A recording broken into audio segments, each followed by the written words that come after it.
And good morning. It's always a pleasure having in Karen Onan. She is from the East Central Regional Transportation Coordinating Council, and we chatted all last year in 2021. Each month we had various things that we talked about in regards to transportation and the needs in our community and opportunities in our community as well. And so, Karen, this morning, thanks for being here. Thank you, Robin. I'm so excited to announce today that we have Sue Siemers here from MnDOT, and she is the director of the 5310 program. She will explain in detail as to what that is. Sue, welcome, and thank you so much for coming on this morning. Good morning, and thank you for having me. I am the Office of Transit and Active Transportation, which I'll mention it's OTAT. That's the acronym that I'll use throughout our discussion this morning, but it is the Office of Transit and Active Transportation Department with MnDOT. I am the 5310 Program Coordinator, and I have been with the office for 22 years. It'll be 23 years in November, so I've had a long employment history and passion for transit. Initially, I started out as a public transit project manager in central Minnesota, and 3 of the public transit systems that I worked with were Timber Trails, TriCap, and back then what was known as Isanti Heartland Express, all within your region. But in the fall of 2019, I moved into my current position as program coordinator for the 5310 program. How I got into transit was still a little bit of a surprise to me because my education is in business administration, and I was a paralegal for many years in Minneapolis. And then my family moved to Becker, and I was a stay-at-home mom for a few years, and then a position as a dispatcher came up with at that time, River Rider was the public transit, and I applied for that and got it, and was a dispatcher for the public transit system for Sherburne and Wright County. And then the director of the River Rider retired, and I moved into that position. Yeah, I've had quite a bit of transit history. Well, I think that scheduling part of it, the dispatcher, is probably a really great learning experience to take you into what you're doing because, that's something to me that's a real mystery. How do they do that? But I think it's a great thing to have in your background. It's fulfilling to be able to get individuals from point A to point B, and especially when the individual does not have any other means of transportation. And this 5310, is there a meaning behind the number? I'm just kind of curious as a layperson here. Yes, the 5310 program is primarily for seniors and individuals with disabilities. It was established in 1975 as a discretionary capital assistance program. And back then it was known as Section 16, which might not mean anything to anyone. But in 1994, Section 16 became the 5310 program. And the goal of the program is to improve the mobility of seniors and individuals with disabilities by removing the transportation barriers. So as far as criteria goes, they have to obviously kind of fall underneath that. And then the next step, getting vehicles to these various people that can help these folks. Is that kind of what's going on? Our main focus is getting vehicles to private nonprofits, okay? For instance, in your region, it would be Phase, which your listeners might be familiar with Phase. Phase Industries, yes. And our primary focus is the vehicles, but now we also have started to utilize the 5310 funding that we have as a state for mobility management, which is what the RTCC is. We consider the RTCCs a capital program for operating funds for their administration. Eligible subrecipients are private nonprofit organizations, and in some cases it can be government, as long as we as a state can indicate that there is no nonprofit organizations that are available to provide the services. Okay. All right? So that might sound a little confusing, but basically for the vehicle awards, it's for DT&Hs, nursing homes, hospitals, nonprofits that can show that there is a need. And since the pandemic, we have seen many nursing homes now come to the table because they can no longer transport their residents on, a vehicle that has more than 1 or 2 people.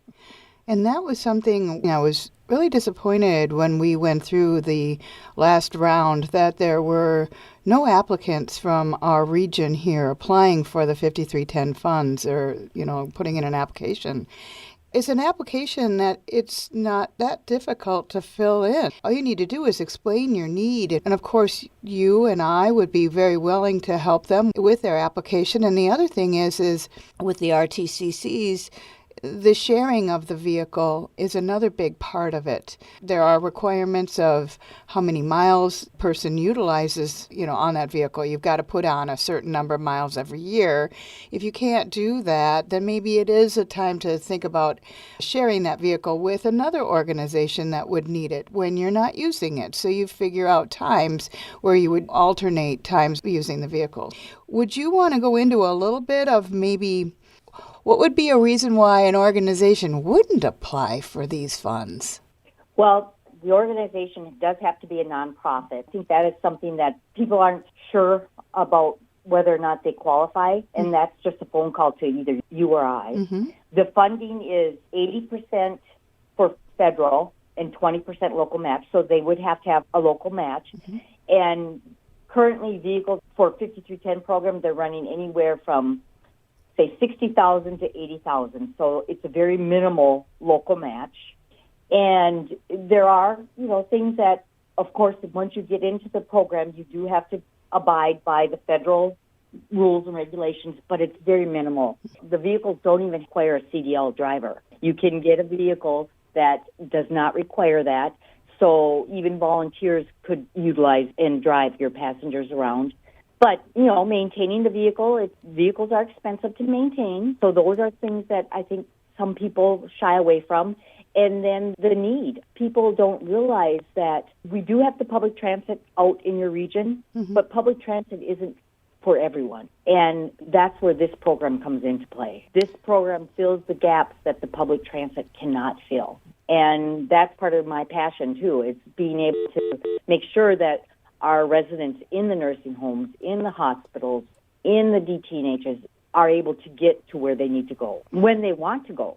Because with public transit, it's a set schedule. With the 5210 program, you set the schedule for your residents. I don't know a whole lot about nursing homes yet, but I think, having a vehicle there available to take the residents on outings and to the grocery stores or wherever they need to go, whenever you want to take them, I think it's an important component of living in a nursing home or senior facility or an assisted living, having that available.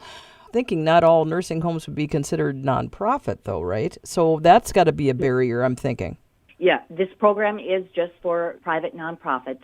Okay. And like I said, if there is a need in the region and you can substantiate that there's no other means, we can possibly designate that entity as a provider. But that's going through, we have to get the permission from FTA, Federal Transit Administration. For instance, like East Central, the RTCC, I had to go to FTA a year ago and designate the RTCC to be able to receive these funds because they are a sub-governmental agency. But because of the mobility management that Karen is working on towards for your region, it was a no-brainer to be able to do that because the more coordination that we have going on with our transit opportunities, the better it is for everyone. What I see is knowledge is power, like with everything. And just this conversation today, Sue, with you and Karen in here, I think we're getting more and more information out. And let's look at 2022 as just that. The more information gets out, people can check into this. And I think some of the, if you want to say barriers, is just communication, understanding what's available, and putting this out there might make all the difference. And who to contact. Correct. I'd like to make sure that people understand how to get to the website or what phone number to call to get more information directly from you, Sue, or going online to look up the 5310 program to answer any questions that they might have that might be written that they might understand a little bit better? Sure. Well, they can contact me right now because I am teleworking. They can contact me at 763-234-4940, and as well, they can go on our Office of Transit website at www.dot.state.mn period, US/transit. And then once they get into our website, they go to the Programs tab and then select Greater Minnesota Transit Grants, scroll down, and they will see where the 5310 program application is. Now, the application that's on the website today is for our last solicitation. We will not be having another solicitation until summer of 2022. And that will be for the calendar years of 2026 and 2027. But I don't want that to discourage anyone that we're so far out, because that's programming. We have to, as a government entity, we have to program our projects. But as you both know, time goes by so fast. Mm-hmm. I will put this link on our website for people to be able to access right away. They'll be able to go to eastcentraltransit.com, and that's easy. Mm-hmm. And then this website with the links and how to get there, I will have a layout of how to do that. And if you don't mind, can I put your phone number on there? Sure. Okay. That's fine. I'm really hoping that we can pull some more folks in to be able to utilize these available funds. Sue Siemers from Siemers, get the name correct, from MnDOT. And again, you are handling the 5310 program. So find out more. Karen will have at the website, eastcentraltransit.com, that link, and that'll make it so easy for people, and then have the phone number there. So if you've heard about this and are interested, please follow up on it. Karen, thank you so much for your time, as always. Thank you, Robin, and thank you, Sue, very much. We appreciate it. Thank you. And this has been partially funded by MnDOT.